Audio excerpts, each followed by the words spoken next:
Hello, my name is Reza Honar. I'm a computer engineering student at the University of California, Irvine, and my project was building a fantasy RC car in SolidWorks so that I could build one over the summer. Making the body transparent reveals the true goals I had for this project, including surfacing, motion, and assembly of multiple parts onto a functional project.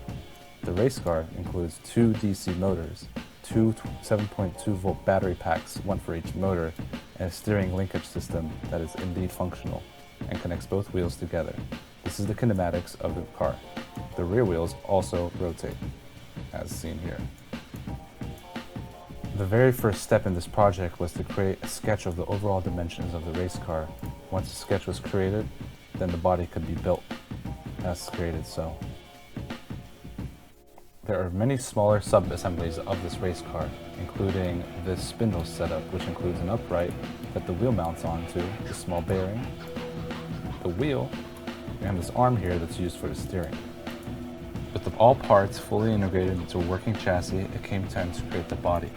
The body started off with a simple 3D sketch on the mid-plane line using splines and straight lines.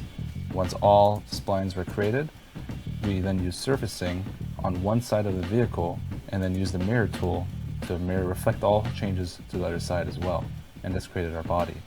As part of my simulation, I wanted to see how well my wheel could withstand while it's traveling. The wheel is made of PET and therefore can be 3D printed.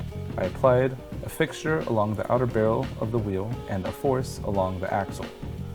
As you can see through the displacement, we have good results coming in with slight deformations along the spokes of the wheel, but nothing too strong and something that can pass. In conclusion, this project uses 42 parts and took me approximately 50 hours to complete. Thank you very much for watching, and I hope you enjoyed it. Bye-bye.